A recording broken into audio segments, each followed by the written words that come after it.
नमस्कार, स्वागत है आपका संसद टीवी में। मैं हूं नवविक्रम सिंह और मैं मौजूद हूं उत्तर प्रदेश की राजधानी लखनऊ में और मेरे साथ उत्तर प्रदेश में समाज कल्याण की जिम्मेदारी निभा रहे असीम अरुण साहब हैं। सर, स्वागत है आपका संसद टीवी में। बहुत बहुत धन्यवाद। सबसे पहले मैं आपसे समझना चाहूंगा, जो AIPOC का जो सम्मेलन हुआ उसमें आपकी एक अहम भूमिका भी है, आपने कोऑर्डिनेशन भी काफी हद तक देखा सरकार की तरफ से। मैं आपसे समझना चाहूंगा कि all India presiding officer conference Lucknow में होना, उत्तर प्रदेश विधानसभा में होना, कितना गौरव का पल है उत्तर प्रदेश के लिए? बहुत गौरव का पल है। वैसे तो उत्तर प्रदेश में पहले हो चुकी है, लेकिन मेरे लिए विशेष गौरव का पल है क्योंकि मैं नया पहली बार का विधायक हूँ। 4 साल पहले मैं विधायक बना और मेरे सामने पहली बार उत्तर प्रदेश में all India presiding officers conference हो रही है। और केवल ये नहीं कि उत्तर प्रदेश में हो रही है, मुझे प्रतिभाग करने का अवसर मिल रहा है। मैं समझता हूँ जैसे डेलिब्रेशंस इसमें हुए नए रास्ते खोलते हैं और लोकतंत्र का मतलब, जैसा बार बार लोगों ने कहा, वरिष्ठ लोगों ने, मतलब ये नहीं है कि केवल चुनाव हुए और हमने अपने राजा को चुन लिया। नहीं, ये तो बिल्कुल अलग किस्म की सरकार चलाने की पद्धति है जिसमें लोकतंत्र का भाव मतलब समानता का भाव भी है। साथ साथ ये भी है कि हम पूरी ईमानदारी के साथ काम करें। किस तरह लोकतंत्र को परिष्कृत करने के लिए कैपेसिटी बिल्डिंग होनी चाहिए, इसके बारे में भी चर्चा हुई। तो बहुत ही अच्छे विचार इसमें हमारे पीठासीन अधिकारियों ने रखे।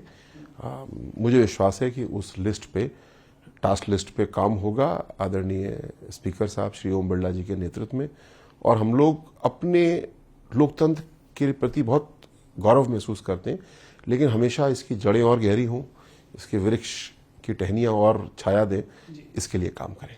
सर, चूंकि इस कॉन्फ्रेंस में विधायी जो कामकाज है और विधायिका है उसकी मजबूती पर जोर दिया गया, स्वाभाविक है। विधायिका की मजबूती का आपके विभाग जैसे समाज कल्याण विभाग, जिसकी जिम्मेदारी है अंतिम व्यक्ति तक पहुंचने की, उस पर कितना असर डालती है विधायिका की जो मजबूती है? एक एक पैसा जो टैक्स के रूप में लिया जाता है, क्योंकि उत्तर प्रदेश की विधानसभा या कोई भी विधायिका लेजिस्लेचर जब पास करती है, अप्रूव करती है, तो इकट्ठा होता है और एक एक पैसा खर्च भी तभी होता है जब लेजिस्लेचर से, विधायिका से उसका अनुमोदन होता है बजट के रूप में। प्राइमरी काम हमारा, कोई भी नया कानून लाना है, कोई भी नई व्यवस्थाएं लाने हैं, उसके लिए भी जब तक लेजिस्लेचर का, विधायिका का अप्रूवल नहीं है, यानी नया कानून नहीं बना, तब तक आगे बढ़ नहीं पाते हैं। मुझे इस बात की बहुत खुशी है कि पूरे उत्तर प्रदेश में जो भी योजनाएं, चाहे वो समाज कल्याण विभाग की हो, चाहे किसी और विभाग की हो, हर योजना में सामाजिक न्याय का ध्यान रखा जाता है। और ऐसा नहीं कि आफ्टर थॉट, बाद में नहीं, डिजाइन स्टेज से ही इस बात का ध्यान रखा जाता है कि महिलाओं के लिए, पिछड़े वर्ग के लिए, अनुसूचित जाति जनजाति के लिए, आर्थिक पिछड़ा वर्ग के लिए किस तरीके से हमको समावेशीय योजनाएं बनाना है। और हमारे विधायिका का इसमें केंद्रीय रोल है और मैं इसको बहुत बखूबी होते हुए देखता हूं। मेरा भी इसमें योगदान रहता है जब मैं अपने भाग की बात कर रहा हूं, लेकिन साथ साथ मैं अनुभव करता हूं कि कोई भी योजना हो, सामाजिक न्याय या अंतिम पायदान पर खड़े हुए व्यक्ति की चिंता हर योजना में है। जी, असीम अरुण जी, समझना चाहेंगे, क्योंकि all India presiding officer conference के दौरान तकनीक के इस्तेमाल पर बहुत जोर दिया गया। समाज कल्याण विभाग में पारदर्शिता हो, अंतिम व्यक्ति तक लाभ पहुंचे, इस मामले में तकनीक का उपयोग कितना बेहतर हो सकता है और आपके विभाग में तकनीक के इस्तेमाल के लिए क्या पहल की जा रही है? हमारी सारी योजनाएं अब ऑलमोस्ट पेपरलेस हो चुकी हैं। आवेदक ऐप के जरिए, वेबसाइट के जरिए अपनी एप्लीकेशन देते हैं, हम उसका प्रोसेस करते हैं। इसका फायदा ये है कि जिसको मोदी जी बोलते हैं ई गवर्नेंस से इजी गवर्नेंस की ओर हमको बढ़ना है। तो अब हमारी सारी चुनौती इस समय ये है कि ऑनलाइन तो हम कर चुके कई साल पहले, लेकिन अब उसका यूजर एक्सपीरियंस भी अच्छा हो। जैसे कोई भी सॉफ्टवेयर करता है, मिनिमम क्लिक्स, एक एक क्लिक पे सॉफ्टवेयर मेहनत करते हैं कि यूजर एक्सपीरियंस आसान कैसे किया जाए। तो इसके लिए हमने अपनी एक टेक्निकल टीम बनाई है जो लगातार इस पे काम करती है।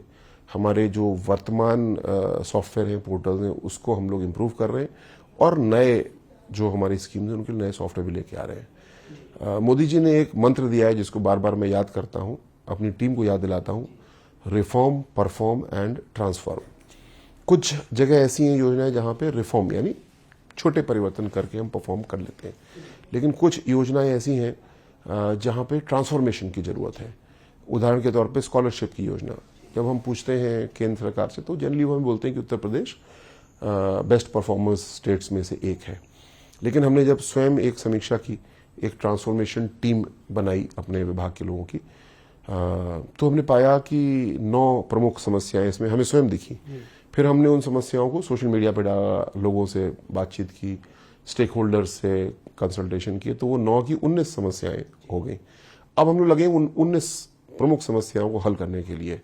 अगले 3 से 6 महीने में हम उनको पूरी तरह हल करेंगे। मुझे विश्वास है कि हम 90% स्कॉलरशिप के इश्यूज जो हमने 1 साल लगाया पूरा समझने में, उसके सॉल्यूशन बनाने में, उसको हल कर देंगे। जो 10% बचेगा फिर अगला काम होगा कि उसको भी हम लोग हल करें।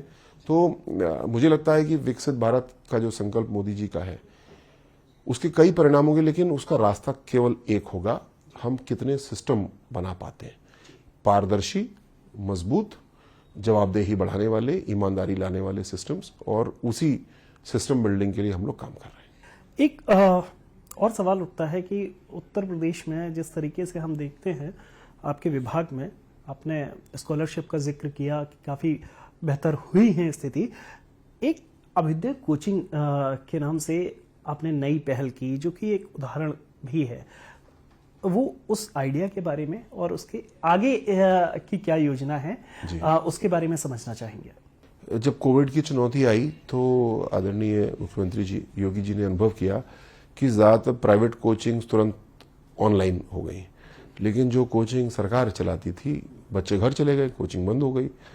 तो मुख्यमंत्री ने कहा कि जो बच्चे हमारे कोचिंग में, हमारे हॉस्टल में थे, सबसे गरीब परिवारों के बच्चे आते हैं, उनका क्या होगा? वो महंगी कोचिंग अफोर्ड नहीं कर सकते। तो उन्होंने कहा कि हम लोग अपनी कोचिंग शुरू करते हैं, और ये शुरुआत बेसिकली एक यूट्यूब चैनल से ही हुई। अच्छा। जिसपे कि लेक्चर्स रिकॉर्ड करके डाले जा रहे थे। मैं उस समय पुलिस में था, तो मैं और मेरे जैसे अधिकारी मोटिवेशनल लेक्चर्स, तैयारी कैसे करना चाहिए, ऐसी जनरल बातें बता रहे थे। बहुत सफल रहा, लोगों ने उसका लाभ उठाया। फिर कोविड खत्म हो गया तो हमने रियलाइज किया कि अब केवल ऑनलाइन नहीं, ऑनलाइन ऑफलाइन, जिसको हाइब्रिड मोड कहा जाता है, उस पे काम करना अच्छा होगा।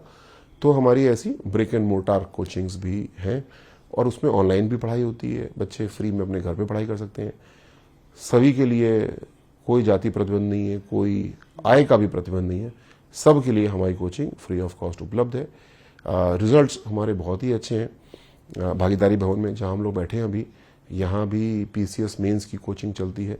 लगभग 280 बच्चे इस समय इस परिसर में पीसीएस मेंस की तैयारी कर रहे हैं। ये सारे बच्चे जो उन्होंने प्री की भी हमारे साथ पढ़ाई की और आगे आए, और 48 बच्चे मेरे बाहर खड़े हैं कि मुझे भी जगह दो, मेरे पास जगह नहीं है।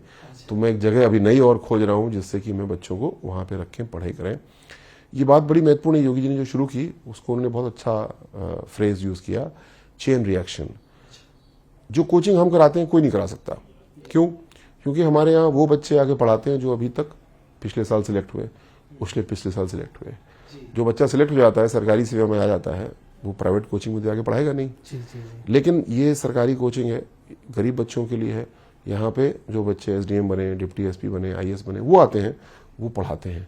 तो ये चेन रिएक्शन है। जो बच्चे पढ़ रहे हैं हम उनको ही बोलते हैं कि तुम अब सिलेक्ट हो जाओगे अगले साल, उसके अगले साल, तो यहाँ से नाता नहीं छोड़ना है, आपको लौट करके आना है। यहाँ पे ऑनलाइन ऑफलाइन बच्चों को पढ़ाते रहना है, मोटिवेशनल लेक्चर्स देते रहना है। जी सर, निश्चित तौर पर जिस तरीके से यूपीएससी की तैयारी को लेकर पहल की जा रही है, लेकिन आपकी यूपीएससी जर्नी थोड़ा सा आपकी पॉलिटिकल जो आपकी जर्नी रही है, उससे पहले आपने सेंट स्टीफेंस कॉलेज से पढ़ाई करी है और प्रतिष्ठित कॉलेज है देश का।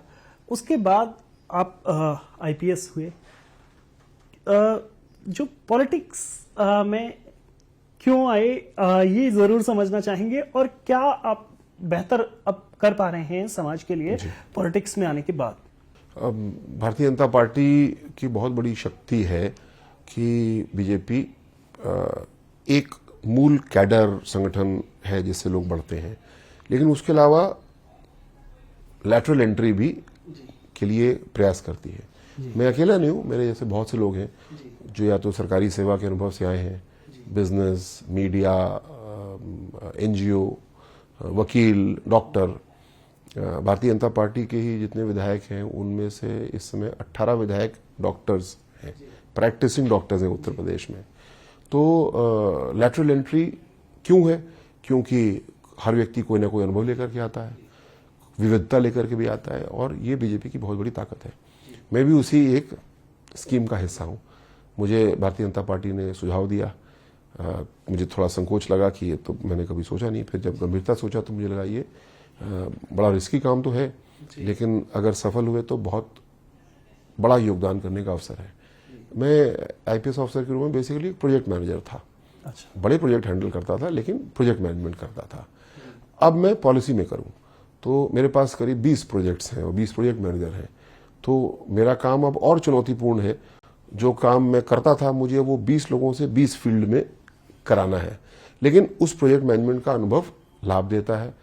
और पॉलिसी की बात करें तो मैंने मास्टर्स इन पब्लिक पॉलिसी भी किया, कोलंबिया से मेरे ख्याल से। जी, British Columbia, Vancouver University of British Columbia, Canada से।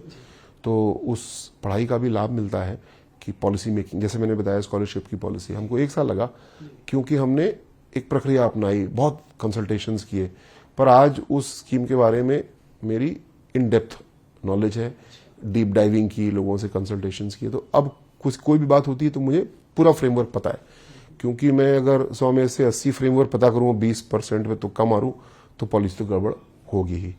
और इसी चीज़ को अपने ऑफिसर्स को भी मैंने सिखाने की कोशिश की कि पूरा गहराई में जाओ, डीप डाइविंग बड़ा अच्छा टर्म है, ये करो। उसके बाद जब पॉलिसी बनाओगे, स्टेक होल्डर कंसल्टेशन के साथ पॉलिसी बनेगी, फिर उस पॉलिसी में गलती होने की संभावना नहीं रहेगी। जी सर, आपने जिस तरीके से जिक्र किया कि फर्स्ट टाइम एमएलए के तौर पर आप उत्तर प्रदेश विधानसभा में आए, और आपने जिक्र किया कि किस तरीके से डॉक्टर्स हैं। इसके अलावा मैं आपसे समझना चाहूंगा, जो विधानसभा की जो छवि होती है विधायकों की, जो आमतौर पर और उत्तर प्रदेश जैसे राज्य में जहां एक छवि होती है कि या माफिया ही पॉलिटिक्स में प्रवेश कर सकते हैं, या फिर दबंग लोग पॉलिटिक्स में प्रवेश कर सकते हैं, सज्जन लोगों के लिए बड़ा मुश्किल है पॉलिटिक्स का रास्ता। क्या संदेश देना चाहेंगे, और क्या आप युवाओं को प्रोत्साहित करना चाहेंगे कि पॉलिटिक्स में आपका जो अनुभव रहा है फर्स्ट टाइम एमएलए के तौर पर? जो आप इम्प्रेशन बता रहे हैं ये सही है, या ये सही था, और इसको लगभग पूरी तरीके से उत्तर प्रदेश ने बदल लिया है। अब मैं यहाँ पे कंट्रोवर्शियल बात नहीं कहना चाहता, कुछ माफिया हैं जो कुछ दूसरी पॉलिटिकल पार्टीज ने अभी भी बैठा रखे हैं, पार्टी में हैं या विधानसभा में भी आ चुके हैं, अभी भी हैं, लेकिन भारतीय जनता पार्टी ने लगातार इस बात की स्वयं शुचिता का प्रयास किया, और माफिया या पैसे वाले के विपरीत भारतीय जनता पार्टी तो एक आम मिडिल क्लास व्यक्ति को, मेरे जैसे, या ऐसे व्यक्ति को जिसके पास कोई पैसा नहीं है, हमारे ऐसे विधायक और मंत्री हैं जो प्राइवेट सिक्योरिटी गार्ड की नौकरी करते थे, पार्टी ने उनको देखा, उनके अंदर प्रतिभा देखी, उनको विकसित किया, उनको विधायक बनाया। हमारे ऐसे विधायक हैं जो कि स्कूटर के मैकेनिक थे, बहुत अच्छे मैकेनिक थे, अपने काम में बहुत माहिर थे, लोकप्रिय भी थे, उनको पार्टी ने टिकट दिया, और उनके पास पैसा था ही नहीं, लेकिन चंदा करके, जो पार्टी के तौर तरीका है, पद्धति है, उससे चुनाव लड़ाया और उनको विधानसभा में पहुंचाया। ये एक बहुत बड़ा परिवर्तन है, और इसको हम लोग को आगे बढ़ाना है। हम चाहते हैं, हमारी मंशा है कि जब टिकट घोषणा होती है या निर्णय होते हैं, तो इस बात की बिल्कुल चिंता ना हो कि ये व्यक्ति चुनाव लड़ पाएगा या नहीं, मतलब पैसा इसके पास है नहीं। जी। पैसा तो पार्टी एकत्रित करती है, अगर मैं लड़ूं चुनाव या आप लड़ें, हमारी काबिलियत का अंतर होना चाहिए। पैसा सब, मुझे लड़ाई चाहे आपको लड़ाई, पैसा उतना ही मिलना है। मैं अगर आपको टिकट मिलेगा तो मैं आपके लिए चंदा जुटाऊंगा, मुझे मिलेगा तो आप जुटाएंगे। ऐसी एक व्यवस्था पार्टी में चलती है, इसको और सुदृढ़ करना है, क्योंकि अगर किसी प्रकार का कोई फिल्टर है कि केवल पैसे वाला ही व्यक्ति चुनाव लड़ेगा, केवल बाहुबली ही चुनाव मैनेज कर पाएगा, तो लोकतंत्र फेल हो जाएगा। लोकतंत्र की सबसे बड़ी ताकत है कि कोई भी व्यक्ति, चाहे दिव्यांग हो, किसी प्रकार की उसकी चुनौती जीवन में हो, महिला हो, उसको चुनाव लड़ने के लिए किसी प्रकार के कोई गलत सपोर्ट की जरूरत नहीं होना चाहिए। सारे सार्थक सपोर्ट उपलब्ध होने चाहिए और बढ़े। इसीलिए भारतीय जनता पार्टी के साथ लोग रहते भी हैं और पूरा हमारा लोकतंत्र बहुत परिष्कृत हुआ है। पहला भूमाफिया, माफिया, पैसे का खेल, ये लगभग खत्म हुआ उत्तर प्रदेश में, पूरी तरह खत्म करना है इसको। दूसरी बात ये भी, जो वोट बैंक पॉलिटिक्स थी वो खत्म हुई है और खत्म हो रही है। आज कोई भी ऐसी जाति धर्म समूह नहीं है जो एक ही पार्टी से जुड़ा हो। जो ऐसे वोट बैंक हुआ करते थे, आज वो सब पार्टियों की तरफ मुंह देख रहे हैं, सब पार्टियां भी उनका मुंह देख रही हैं। ये बड़ी अच्छी बात है, क्योंकि अगर वोट बैंक के आधार पर चलते हैं तो फिर हम एक तरीके से राजशाही की ओर चले जाते हैं। लोकतंत्र का मतलब ही है हर 5 साल पे प्रतियोगिता, हर घर पे जाकर के हमको वोट मांगना है। मिले ना मिले अलग बात है, मांगना हर एक से, इस बार नहीं मिलेगा तो अगली बार मिलेगा। जी, निश्चित तौर पर आपने जिस तरीके से लोकतंत्र की मजबूती को लेकर बात की और लोकतंत्र की जो तस्वीर हाल ही में all India presiding officer conference के दौरान दिखाई दी, वो भी अपने आप में बेहद अहम है। और एक और बात आपसे संक्षेप में आखिरी सवाल पूछना चाहूंगा कि जो ये कितना बड़ा मौका था उत्तर प्रदेश, क्योंकि पूर्वांचल, बुंदेलखंड, पश्चिमी उत्तर प्रदेश अलग अलग परंपराएं हैं, तो अपनी अलग अलग व्यंजन भी हैं, तो अपनी उस सांस्कृतिक विरासत को अलग अलग क्षेत्रों से आए हुए देश के लोगों को कितना बड़ा मौका था वो दिखाने का। ये बड़ा अवसर रहा और केवल व्यंजन ही नहीं, हमें अपनी संस्कृति भी प्रस्तुत करने का अवसर मिला। और खासकर विधान भवन का एक ऑडियो विजुअल लेजर शो तैयार किया गया, वो भी बेहद खूबसूरत था। वो चमत्कारिक है। जिसने भी देखा वो दंग भी रह गया। उत्तर प्रदेश की अलग अलग और किस तरीके से डोम को एक कैनवस के रूप में यूज किया गया और गजब की चीज है। मुझे विश्वास है, मैंने पता किया तो मालूम हुआ कि ये एक दिन के लिए नहीं है, इसको एक रेगुलर शो के रूप में आदरणीय सतीश महाना जी, हमारे स्पीकर साहब, जिन्होंने बहुत सारे नए और अच्छे काम किए हैं, बहुत बड़े इनोवेटर हैं, ये भी एक इनोवेशन है। लेकिन ये इसलिए बड़ा महत्वपूर्ण है, जैसे मुझे पता हुआ कि शनिवार रविवार को पब्लिक के लिए होगा, free of cost of course. तो लोकतंत्र के मंदिर की गरिमा सबके सामने प्रस्तुत हो, क्योंकि लोकतंत्र केवल ये नहीं है कि मैं विधायक बना, मैं अंदर जाके बैठता हूँ। लोकतंत्र ये भी है कि लोकतंत्र जाकर के घर घर तक पहुंचता है। जो चर्चाएं हुई इस कॉन्फ्रेंस में, उसमें ये बात भी थी कि किस तरीके से टेक्नोलॉजी को इस्तेमाल करके सिटीजन को ज्यादा इन्वॉल्व किया जाए, सिटीजन की बात को लेजिस्लेचर तक लाया जाए और लेजिस्लेचर क्या कर रहा है इसकी इन्फॉर्मेशन सिटीजन तक पहुंचाया जाए। आज टेक्नोलॉजी जितना उपलब्ध है इतनी कभी नहीं थी, तो इसका सदुपयोग करना है। एआई की बात हुई, डॉक्यूमेंटेशन कैसे आसान हुआ है इसकी बात हुई, सबसे बड़ी बात कैपेसिटी बिल्डिंग की बात हुई। निश्चित तौर पर जिस तरीके से असीम अरुण जी आपने बात की लोकतंत्र की मजबूती की और विधायिका को तकनीक और नवाचार से सुदृढ़ भी किया जाए, साथ ही जनता से और कनेक्ट किया जाए, ये एआईपीओसी में एक कोशिश की गई और विचार मंथन किया गया। हमारे इस कार्यक्रम में इतना ही। बहुत बहुत शुक्रिया हमसे जुड़ने के लिए। बहुत बहुत धन्यवाद आपका। बहुत धन्यवाद। आप इस कार्यक्रम को संसद टीवी के यूट्यूब चैनल पर भी देख सकते हैं। मुझे दीजिए इजाजत, आप देखते रहिए संसद टीवी।